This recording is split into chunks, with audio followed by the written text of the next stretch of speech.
In the year 1998, the main mission was to beat Nintendo as they had supremacy in the video game market. The NES had 90% share in the market. Sega decided to make a more powerful console, being able to handle 16-bit over the NES's 8. It was called the Mega Drive in Europe and Japan, and the Genesis in the USA. Now, all they needed was just a character to market their new game. Sega decided to hold a contest among their fans, where they could send in drawings, and their favourite would be the character for their new game, which was meant to run faster, Super Mario Bros. A man by the name of Naito Oshima was fascinated with Western superhero designs like Superman. After studying designs of superheroes, he decided to design his own character he titled Mr. Needlemouse. Well, his design won out, and he was told to request the help of Mr. Yuji Naka. Yuji Naka was inspired to make a game based around speed, as I liken this to Super Mario Brothers that I had played many times. To play Mario from this point to this point took 30 seconds, but if I can go through the same place in 10 seconds, your skill increases. My desire was to play games much faster and have a better sense of accomplishment. in that time, when you wanted to replay Super Mario Bros., you had to start from the beginning every time. So, he wanted to see if he could beat World 1-1 faster and faster each time. Since you couldn't save video games in that time, he wanted to make a game where you could beat the levels you have played faster so that you could get to the levels that you haven't played yet. The two men joined forces and started to finalize Sonic's design. At the time, Michael Jackson's Bad album was released. Michael Jackson was good at a lot of things, as well as appearing in court and doing things you shouldn't do, but his albums embodied a sense of coolness.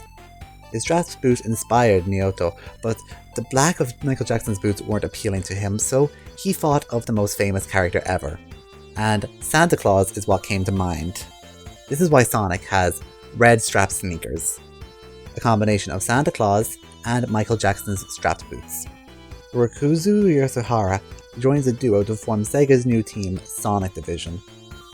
His job was to develop a prototype that would please both the US and the Japanese. While on paper this may sound easy, it was actually a really difficult job because Americans wanted a challenge while the Japanese wanted a casual game. Meanwhile, Sonic's backstory was being worked on. He was in a band and had a human girlfriend? What the fuck, Sega? Sonic had a human girlfriend called Madonna at one point in development. She was designed to chase Sonic because, according to them, a busty woman chasing you was the male fantasy? Well, clearly I don't know what the male fantasy is. Sega of America took out all these changes because they wanted to soften him up in the American release. Originally, Sonic had fangs, and so we had to remove the fangs. We also had to remove his girlfriend, Madonna, and we also had to remove him out of a rock band. I didn't doubt Sonic. As a matter of fact, I'm known as the mother of Sonic. Mothers love their children. I protected that character. I helped to find that character. American Sonic was so different that this caused war. They had to travel to Japan and calm down Yuji Naka, and the American team was given the go-ahead. Sonic team in the meantime were putting in 21-hour weeks to finish the game. According to Sega of America, at the time they had nothing to lose except competing against Nintendo. They attended malls around America and had 2 TVs. One had Mario, and right next to it was Sonic. Kids, teens, and adults were completely engrossed in the game and didn't even notice a Sega employee in a giant Sonic suit next to them. I used to attend the mall tours, put on the Sonic costume. I saw this 3-year-old playing Sonic. He didn't even look up at me. I was completely invisible to him, and here I'm wearing this big blue Sonic costume. The marketing team of Sega of America decided to pitch the ideas of Sega's president to bundle this game Sonic 1 with the Mega Drive. This was not a smart move. He said to us, "You crazy? We make money from software. And you give that very best title away?" He stood up, he kicked the chair, he started to walk to the conference room door. Then he turned around to Tom Clancy and said to Tom, "If you believe this is the way to beat Nintendo, do it." This gave Sega the market majority over Nintendo. The story for Sonic 1 was to stop the evil Dr. Eggman from taking over Sonic's homeland by stopping him from stealing the 6 sacred Chaos Emeralds. Some of you fans may have noticed I said 6 and not 7, and that's because in Sonic 1 there only were 6. Why they changed this, I don't know, but they did, so we had to live with it. You travel through many zones chasing after Dr. Eggman. The further you advance, the more man-made and dystopian the world becomes. I want to say more, but it was the 90s, it didn't put much emphasis on story back then. In this game, you run and jump with Sonic. The more you hold right, the faster he goes. It isn't as easy as just hold right though, because you have enemies, which are robots made by Dr. Eggman. You can defeat them with a jump or by rolling into them, which you can do by pressing down while Sonic is in motion. There are also these crates you can find in the level to give Sonic an item. You can get a barrier to protect you from being hit, a speed increase, brief invincibility, or an extra life. The gameplay is split up into 6 levels called zones, each consisting of 3 acts. 2 levels and then a boss fight. You gain access to a bonus level if you make it to the end with a certain number of rings. These levels, you are put on a time limit to find the Chaos Emeralds hidden in each level. But here's the kicker for getting all the Chaos Emeralds. It's not worth it! All that happens if you get the Chaos Emeralds at the end is that Sonic holds them up and then flowers bloom. That is it. That is the secret ending of Sonic 1. There you go, I saved you all a bunch of time. After the American release of Sonic 1, development moved from Japan to Palo Alto, California. Since the game released earlier in America than Japan, if they started development with the American team, they'd get a head start in development ahead of the Japanese. This is when SIT was set up, which stands for the Sega Institute of Technology. Believe it or not, Yuji Naka actually wanted to move on from Sonic after this, but Mark Cerny actually convinced him to stay at SIT if he'd get a higher salary. And he did. They wanted to do twice as much with Sonic 2 as they did with Sonic 1. To achieve that goal, they believed the best way was to make the player control 2 Sonics. No, we're not talking about them. They used a different animal to achieve the team's goal. This led to Tails the Fox. How was Tails created? Well, like Sonic, a contest was held, except instead of among fans, this was held internally in STI. The design was created by Yasushi Yamaguchi. He gave him the name Miles Per, but the rest of the team wanted him to be named Tails because, look at him, he has 2 tails. Another reason was because they wanted Tails to match the simplicity of Sonic's name, as Tails is a lot more simple and easy to remember than Miles Per. The name Tails was referenced here and there in concept art, but it actually stuck with the development team, and that's what made it into the finished game. This game released in November 1992 and was a massive hit with both critics and fans alike. It sold 500,000 units in 5 days. 500,000 copies in 5 days.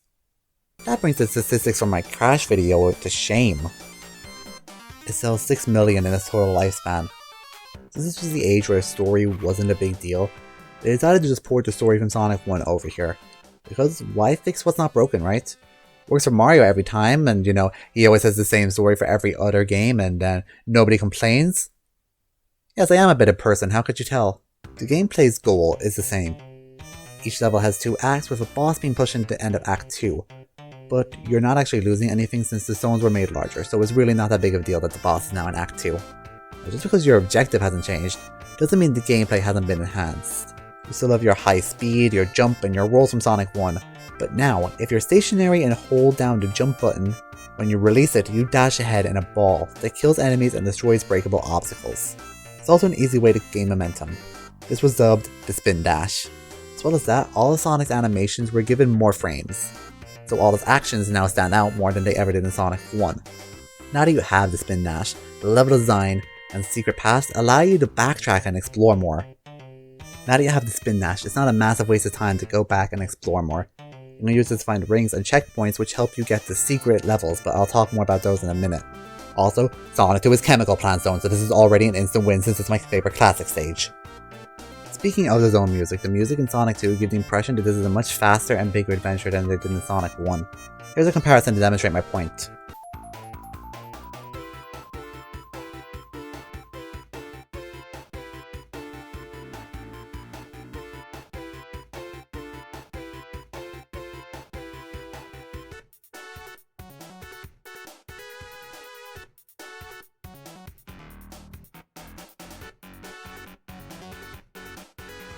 The music in this game is a lot more up-tempo, so it gives the impression this is a faster, bigger adventure than it was in Sonic 1.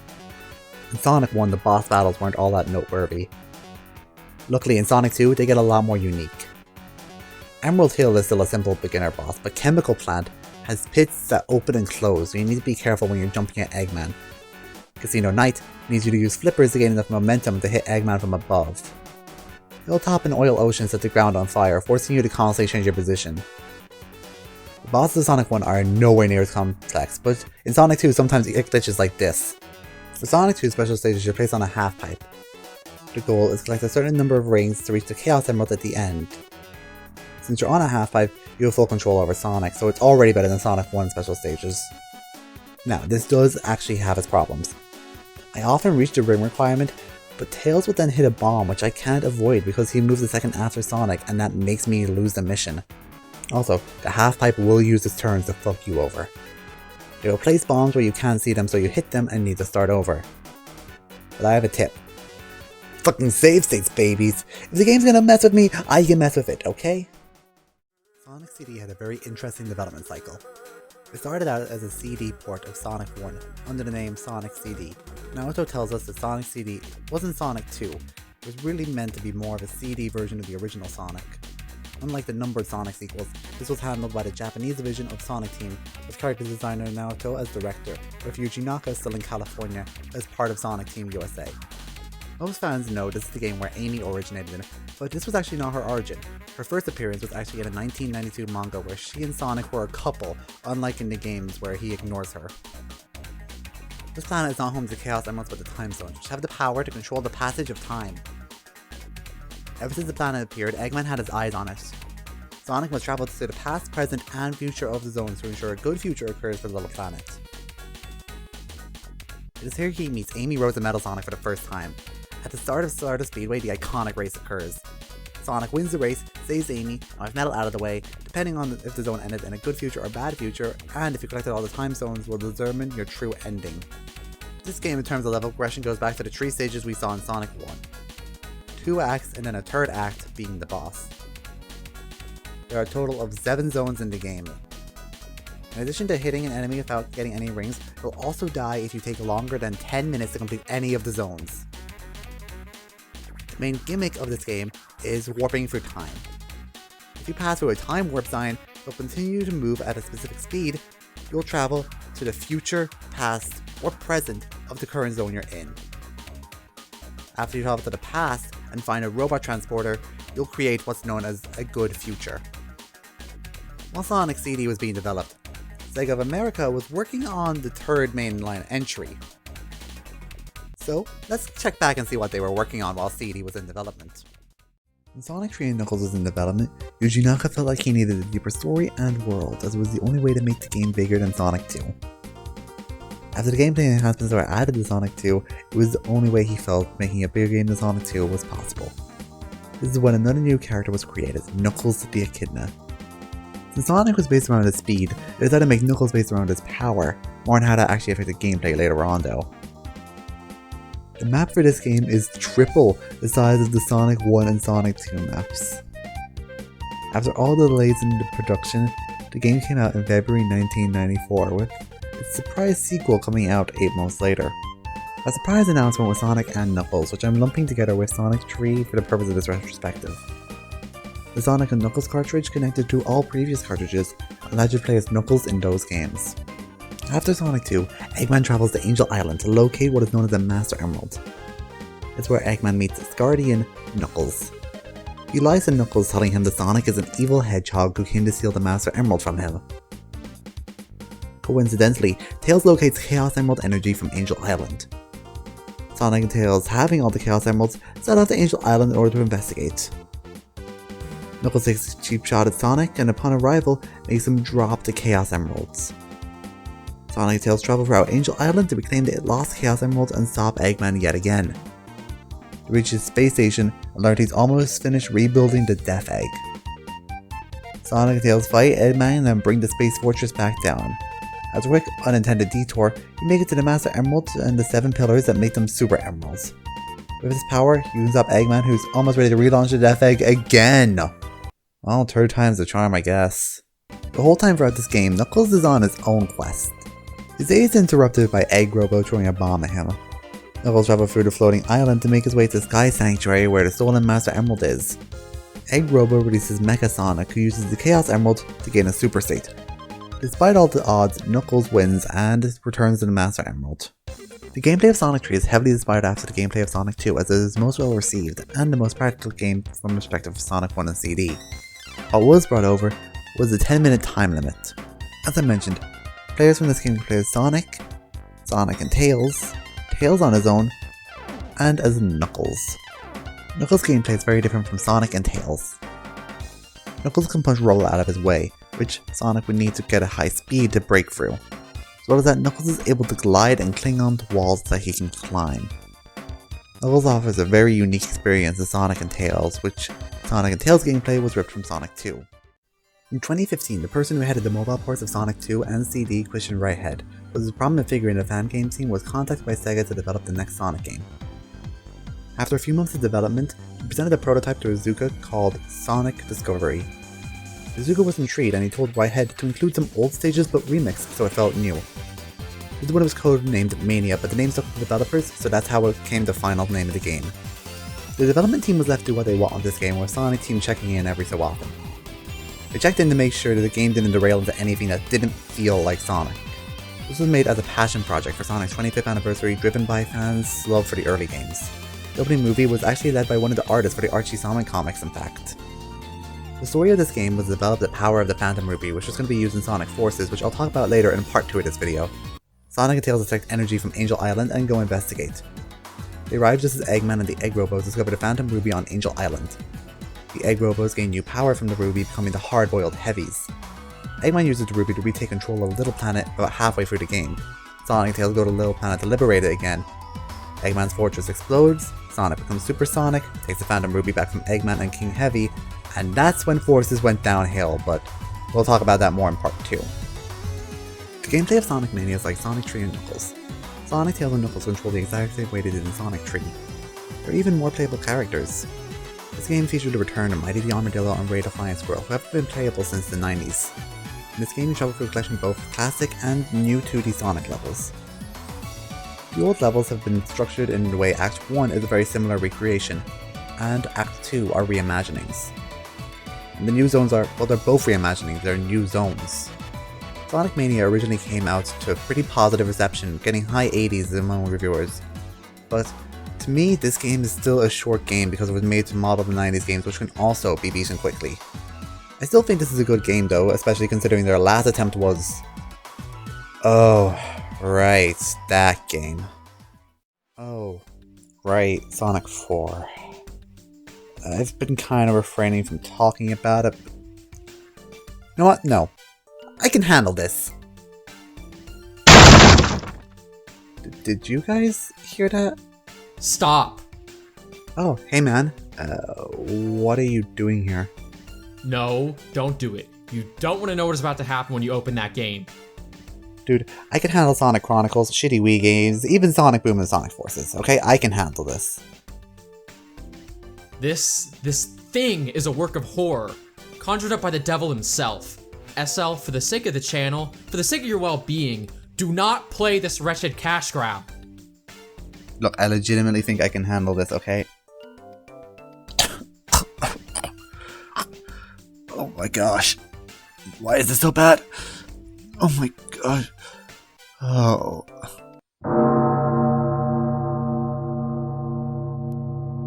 Despite being released many years after the release of the original Genesis games, Sonic 4 follows a similar story structure to the Genesis games that were released back in the 90s. Dr. Eggman survived the encounter in Sonic 3, totally believable by the way. Now he is back to his old tricks, turning animals into robots. This game was made by the Japanese company Dimps, who had previously developed the Sonic Rush trilogy and the Sonic Advance titles, among many other handheld titles for the series. According to a Nintendo Life interview, the brand manager said that they had received many requests asking to go back to the 2D gameplay style. When they had decided to make a 2D game, Sonic 4 just made sense. When the game got leaked, journalists reacted positively, somehow. And then the game got generally positive reviews on release? Game journalists, you poor souls. The story of this game devolves from the Genesis games, removing all environmental storytelling or liveliness that previous games had.